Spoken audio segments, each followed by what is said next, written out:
لیکن 2 دن انہوں نے دعوت رکھی تھی، طالب علموں کو بانٹ دیا تھا کہ شب جمعہ 50 طالب علم آئیں گے اور جمعے کے دن 50 طالب علم آئیں گے. لیکن جو اعلان کرنے والا تھا وہ عجیب آدمی تھا. اس نے جا کر طالب علموں کو اعلان کیا کہ 100 طالب علموں کو دعوت دی ہے مولانا نے، اور 100 کے 100 طالب علم شب جمعہ پہنچ گئے. اب یہ کہتے ہیں میں نے تو تیاری کی تھی 50 کی، 100 آ گئے مہمان بن کر. اب میں کیا کرتا؟ کہ میں بہت پریشان ہوا. کوئی بظاہر ظاہری طور پر سبب موجود نہیں تھا کہ میں زیادہ کھانا پکا سکتا، لوگ پہنچ چکے تھے. تو اس زمانے میں جو عارف باللہ تھے، فتح علی سلطان آبادی، نام بھی بڑا خوبصورت تھا، فتح علی، علی کے نام کے ساتھ ہی فتح جشتا ہے. تو عارف باللہ فتح علی سلطان آبادی کی خدمت میں گئے اور کہنے لگے کہ مجھ سے غلطی ہو گئی ہے، میں نے 50 کو کہا تھا، یہ 100 طالب علم آ گئے ہیں، اب ان کے لیے کھانا کیسے پکایا جائے؟ تو کہا پریشان ہونے کی ضرورت نہیں ہے، جب کھانے کا وقت آئے اور دیگ تیار ہو جائے تب مجھے بلانا. کھانا تیار ہو چکا، فتح علی سلطان آبادی کو بلایا گیا. جب وہ آئے انہوں نے کہا کہ مجھے کوئی سوکھا کپڑا دیں. سوکھا کپڑا اس دیگ کے اوپر رکھا اور دیگ پہ رکھنے کے بعد 3 مرتبہ کہا علی خیر البشر من ابا فقط کفر. علی بہترین بشر ہے، جس نے اس بات کا انکار کیا وہ کافر ہو گیا. کہ 3 مرتبہ پڑھنے کے بعد جب یہ کھانا تقسیم کیا گیا، جو 50 افراد کا تھا 100 لوگوں نے کھایا، کھانا ختم نہیں ہوا. میں کہوں گا کہ یہ کوئی عجوبہ نہیں ہے، کیونکہ علی کے نام میں اتنی تاثیر اس لیے ہے کہ علی کی ذات جب دعوت ذوالعشیرہ میں موجود تھی، کھانا کم تھا لیکن سب نے سیر ہو کے کھایا تھا. اللہم صلی علی محمد. تو یہ بڑا خوبصورت اور جانا پہچانا جملہ ہے. کئی سارے موضوعات ایسے ہیں کہ ہمارے خود اہل سنت بھائی جب ٹیلی ویژن پر ہمارے ساتھ ہوتے ہیں تو کہتے ہیں کہ اس موضوع پر ابھی گفتگو ہو رہی ہے. بعض اس کا انکار کرتے ہیں، بعض اس کا اقرار کرتے ہیں، لیکن آپ فکر نہ کریں، کچھ سال گزرنے دیجئے، یہ بحث ختم ہو جائے گی. چاہے وہ ایمان ابو طالب علیہ السلام پر بحث ہو، کہ اب تک یہ جو مفتی تھے یہ ایمان والدین حضرت نبی اکرم کو نہیں مانتے تھے، لیکن اس کے بعد ہمارے یہاں یہ چیپٹر کلوز ہو گیا. اب سب کہتے ہیں کہ نبی اکرم کے والدین مسلمان تھے، بلکہ افضل المسلمین تھے. کہ کچھ عرصے کے اندر یہ بحث بھی ختم ہو جائے گی کہ علی کے والدین بھی نہ صرف مسلمان تھے بلکہ افضل المسلمین تھے.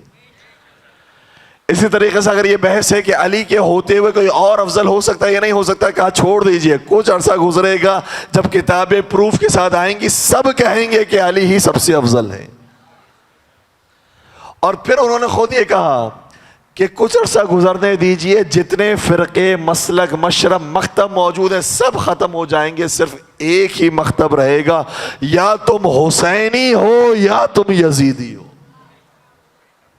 یہ سارے مسلکوں کی بحث ختم ہو جانے والی ہے. اس لیے یہ موضوع بھی انشاءاللہ جیسے جیسے بیان ہوگا دلائل کے ساتھ آہستہ آہستہ یہ بحث ختم ہو جائے گی. اور آج ہم انشاءاللہ کوشش کریں گے کہ علی بشر تو ہیں لیکن کیسے بشر، وہ ثابت کریں جنگ احد کے ذریعے. اور احد تو وہ مارکہ ہے کہ جس کے اندر خود جبرائیل ہی آئے تھے، یہ جملہ لے کر نازل ہوئے کہ لا فتح الا علی لا سیف الا ذوالفقار. علی جیسا کوئی مرد نہیں ہے، ذوالفقار جیسی کوئی تلوار نہیں ہے.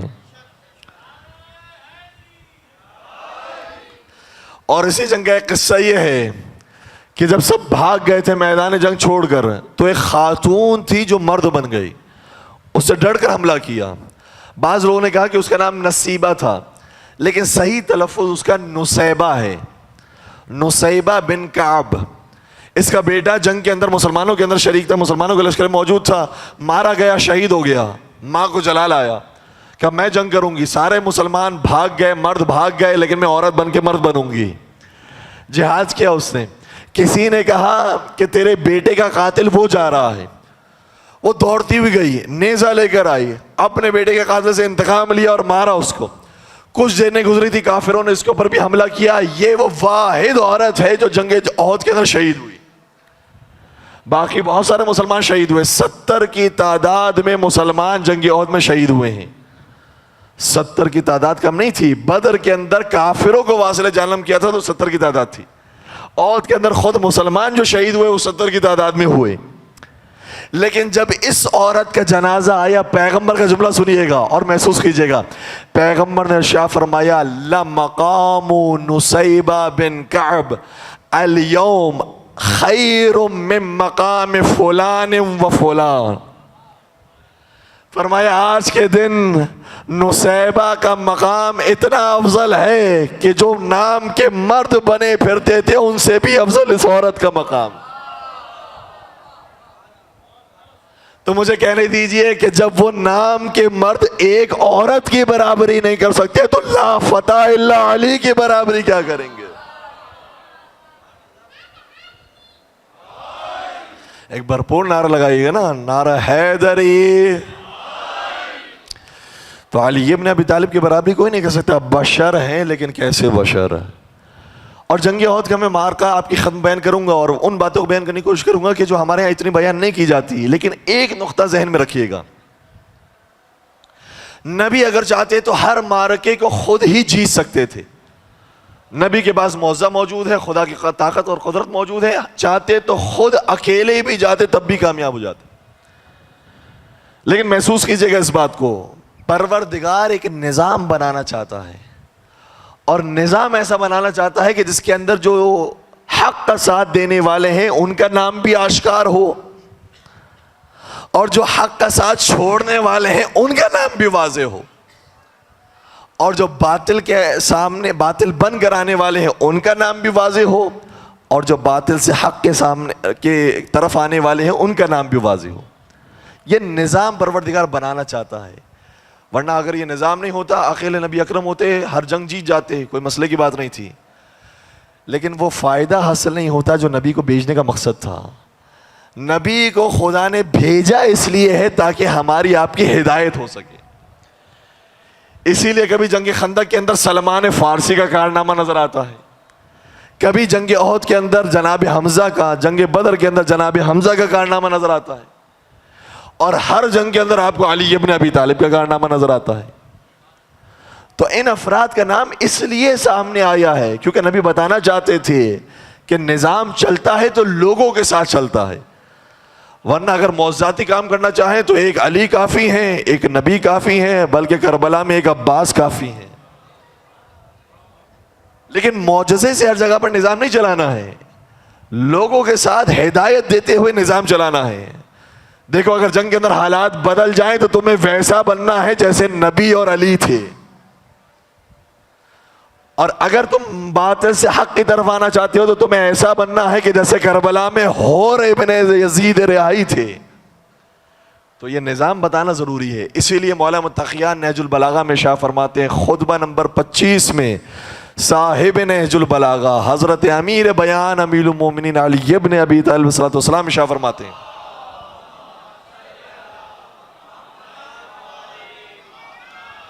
فرماتے ہیں میں علی کے ہوتے ہوئے بھی خدا کا نظام ایسا ہے کہ خدا ہمارے لشکر کو ہرا سکتا ہے اور ہمارا لشکر ناکام ہو سکتا ہے. اس میں قصوروار کون ہوگا؟ فرمانے لگے اس میں قصور تمہارا ہے, اگر تم نے ثابت قدمی کا مظاہرہ نہیں کیا تو ہمارا لشکر بھی ناکام ہو سکتا ہے. جس طریقے سے جنگ احد کے اندر نبی کا لشکر ناکام ہو گیا. اب قصور نبی کا نہیں ہے, نبی تو اپنے میدان میں ہے, علی تو اپنے میدان میں ہے. قصور ان لوگوں کا ہے کہ جنہوں نے کہا تھا ہم محمدی ہیں لیکن ثابت ہوا کہ یہ تو ابو جہلی تھے.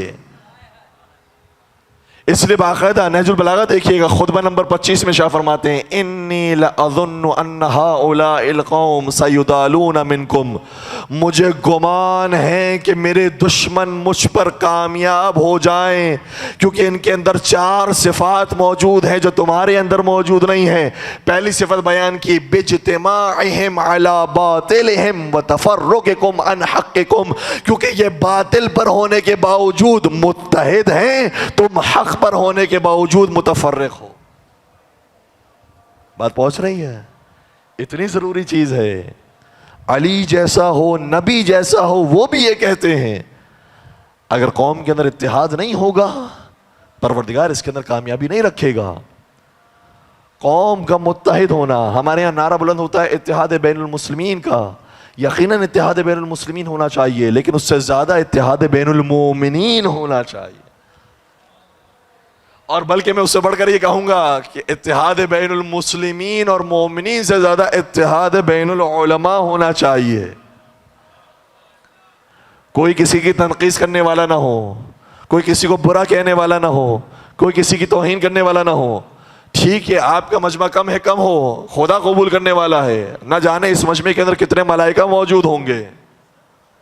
ہمیں یہ نہیں دیکھنا کہ کس کا عمل کتنا زیادہ ہے, یہ دیکھنا ہے کہ کس کا عمل خدا کے یہاں قابل قبول ہے. جس کا قبول ہو جائے وہی سب پر بھاری ہوتا ہے.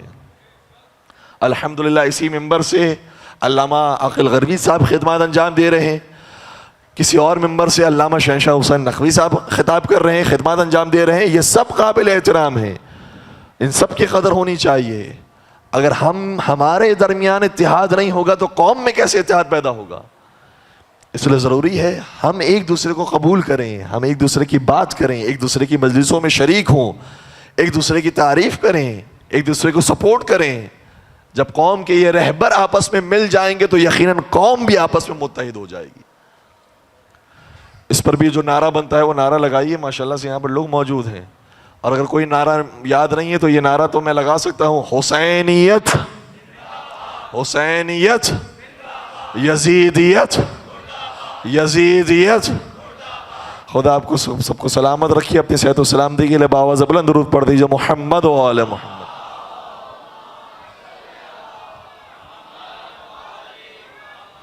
تو چار چیزیں میرے مولا نے بیان کی. یہ چار چیزیں ظاہری طور پر موجود ہوں گی تب علی کا لشکر کامیاب ہوگا. پہلی چیز اتحاد ہونا چاہیے. باطل اپنے اتحاد کے ساتھ ہیں. آج یورپ جو ٹکڑوں میں بٹا ہوا تھا, ایک دوسرے سے مقابلہ کرتا تھا, ایک دوسرے کا دشمن تھا, آج انہوں نے یورپین یونین قائم کر لی, متحد ہو گئے ہیں. کافر ہیں لیکن متحد ہیں. ہم مسلمان ہیں, بکھرے ہوئے ہیں. سب سے پہلا کام اتحاد کا ہے. دوسرا کام آگے شاہ فرماتے ہیں وَبِطَاعَتِهِمْ إِمَامَهُمْ فِي الْبَاطِلِ وَبِمَعْصِيَتِهِمْ إِمَامَكُمْ فِي الْحَقِّ. تمہارا امام حق کا امام ہے لیکن تم اس کی اطاعت نہیں کرتے. اس کا امام باطل کا امام ہے تب بھی وہ اطاعت کرتے ہیں. یہ بھی بہت ضروری ہے. اور اگر ہمارے یہاں پر ہم کسی کو امام مانے نہ مانے, امام زمانہ عجل اللہ تعالی فرج شریف کو کوئی امام نہیں مانے.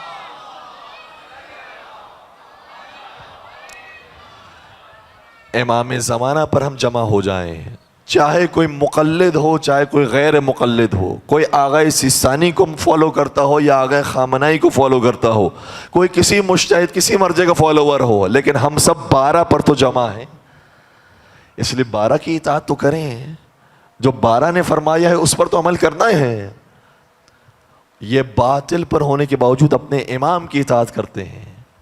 تیسری وجہ بیان کی, اور تیسری وجہ ہمارے عمومی زندگی کی ہے جو بہت زیادہ اہمیت رکھتی ہے. فرمایا تم حق پر ہونے کے باوجود جب تمہیں کوئی امانت دیتا ہے تو خیانت کرتے ہو. یہ باطل پر ہونے کے باوجود بھی امانت داری کا مظاہرہ کرتے ہیں. آج دیکھیے جاپان میں چلے جائیے, کوریا میں چلے جائیے, چائنا میں چلے جائیے, یورپ میں چلے جائیے, امریکہ, کینیڈا, آسٹریلیا, نیوزی لینڈ میں چلے جائیے, دبئی میں چلے جائیے. یہ صحیح ہے باطل پر ہوں گے لیکن باطل پر ہونے کے باوجود کبھی بھی خیانت نہیں کریں گے. کتنے ایسے واقعات ہیں, کسی کا کہیں بیگ چھٹ گیا, کسی کا کہیں موبائل رہ گیا, کہیں کسی کا پرس رہ گیا, جس کا جہاں کافر ملک کے اندر رہے گا وہیں پر ہی ملے گا. اور افسوس کے ساتھ کہنا پڑتا ہے یہاں مسلمان ملک ہے, اگر کہیں موبائل رہ گیا تو دوبارہ پلٹ کر دیکھنے کی ضرورت نہیں ہے, وہ کسی اور کا ہو گیا. ارے مسلمان ہو, تمہارے اندر امانت داری ہونی چاہیے. تمہارا رسول وہ ہے کہ جس کو کافر کہا کرتے تھے یہ صادق اور امین ہے. کہاں گئی امانت داری؟ یہ تیسری خصوصیت کا ہونا ضروری ہے. اور چوتھی اور آخری خصوصیت بیان فرمایا بصلاحہم فی بلادہم وفسادکم. انہوں نے اپنے شہروں کے اندر امن و امان کو قائم رکھا ہوا ہے. تمہارا شہر مومنوں کا شہر ہے لیکن اپنے شہر کے اندر فتنہ فساد قائم کیا. یہ ضروری ہے. یہ ظاہری اسباب ہوں گے تب جا کر ہمارا لشکر کامیاب ہو سکے گا. یہ علی ابن ابی طالب کا فرمان ہے. نبی اکرم جنگ احد کے میدان کے اندر بظاہر شکست کھاتے ہیں. کیوں؟ نبی موجود ہیں, علی موجود ہیں, لیکن جو ساتھ دینے والے ہیں وہ بھاگ گئے ہیں. تو جنگ احد سے یہ سب سے بڑا پیغام ہے جو ہمیں لے کر جانا ہے کہ ظاہری اسباب پورے ہوں گے جب زمانے کے امام 313 کے ساتھ ظہور فرمائیں گے. امام زمانہ کو مشکل نہیں ہے, وہ ابھی بھی قیام کر سکتے ہیں, ابھی بھی آ سکتے ہیں, لیکن مسئلہ ہماری جانب سے ہم کتنا امام کا ساتھ دینے کے لیے تیار ہیں. چھٹے امام امام جعفر صادق علیہ الصلوۃ والسلام شاہ فرماتے ہیں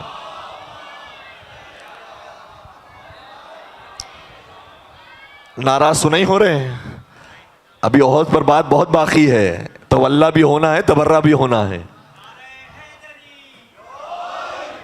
چھڑے امام شاہ فرماتے ہیں کہ جب زمانے کے امام ظہور فرمائیں گے تو ان کے 3 لشکر ہوں گے. حتی یؤیدہ اللہ بثلاثت اجناد, پروردگار 3 لشکروں کے ذریعے حضرت حجت کی مدد کرے گا. الملائکہ والمؤمنون والرعب, جو 3 لشکر ہوں گے اس میں سب سے پہلا لشکر ملائکہ کا لشکر ہے. ہم اس قابل بنیں گے کہ ملائکہ ہمارا ساتھ دیں. اگر ہم ایک دوسرے کو ہی کاٹنا شروع ہو گئے تو ملائکہ کہاں رہیں گے؟ سب سے پہلا لشکر ہے ملائکہ کا لشکر, دوسرا لشکر ہے مومنین کا لشکر جو صاحب ایمان ہوں گے, اور تیسرا لشکر جو پروردگار نازل کرے گا وہ ہماری دہشت اور ہمارے رعب کا لشکر ہوگا. دکھنے میں 313 ہوں گے لیکن 300 ممالک پر قابض ہوں گے. 313 ہوں گے لیکن ان کی دہشت سب سے زیادہ ہوگی. اور یہی ہوا ہے جنگ احد کے اندر. جنگ بدر کے اندر آپ نے سنا کہ تعداد کم تھی مسلمانوں کی, کافروں کی تعداد زیادہ تھی. کتنی زیادہ تھی؟ 3 گنا زیادہ تھی. ٹھیک ہے, بات آئی تھی. جنگ بدر میں مسلمان 313 تھے, وہاں سے 1000 آئے تھے. جنگ احد کے اندر تعداد اور زیادہ ہو گئی کافروں کی. جی, کافر اور بڑھ گئے. 5000 کا لشکر ابو سفیان لے کر آیا ہے, اور یہاں مسلمانوں کے پاس صرف 1000 کا لشکر ہے. یعنی 5 برابر لے کر آیا ہے یہ لشکر. اور جب 5 گنا زیادہ لے کر آیا لشکر, پیغمبر کے پاس 1000 کی تعداد میں افراد موجود تھے. ان 1000 میں سے بھی 300 ایسے تھے جو چلے گئے, بھاگ گئے پہلے ہی جنگ سے. کیوں؟ کیونکہ اس لشکر کے اندر ایک منافق موجود ہے, جس منافق کو ہم بھی بل ملا کہہ سکتے ہیں اور کوئی دوسرا بھی کہہ سکتا ہے. جی ہاں, کچھ ایسے منافق بھی ہیں جس منافق پر ہم کھل کر لعنت بیچتے ہیں. یہ ہے عبداللہ بن ابی, اس پر خدا کی لعنت ہو. یہ 300 کا لشکر لے کر آیا تھا, مدینہ کا ایک منصب رکھتا تھا. اس نے کہا کہ رسول نے میری بات نہیں مانی ہے, ہم کہہ رہے ہیں کہ مدینہ کے اندر رہ کر جنگ کریں, رسول کہہ رہے ہیں مدینہ سے باہر جا کر جنگ کریں. رسول جب میری بات نہیں مانیں گے میں اپنے ساتھیوں کے ساتھ دور ہو جاؤں گا. 300 کو لے کر چلا گیا. 700 لوگ بچ گئے. 700 افراد 5000 کے مقابلے پر ہیں.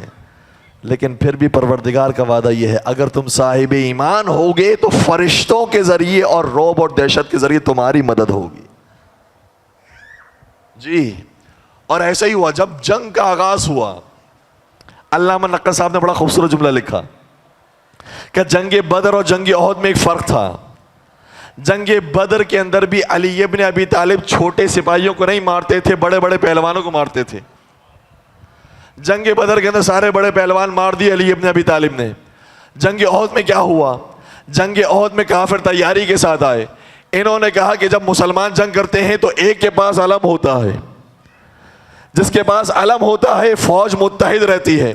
ہم بھی اپنا علم لے کر آئیں گے, اور اگر ہمارا علمدار مارا گیا تو دوسرے کو علم دیں گے, وہ مارا گیا تو تیسرے کو دیں گے, وہ مارا گیا تو چوتھے کو دیں گے. ہر ایک کا نام متعین کیا ہوا تھا کہ اس کے مرنے کے بعد یہ بنے گا, اس کے مرنے کے بعد یہ بنے گا, اس کے مرنے کے بعد یہ بنے گا. علامہ نقوی صاحب کہتے ہیں کہ بدر کی جنگ میں اور احد کی جنگ میں فرق یہ ہے, بدر میں علی نے پہلوانوں کو پے در پے مارا تھا, احد میں علی نے تلوار سے جھنڈا برداروں کو پے در پے مار دیا.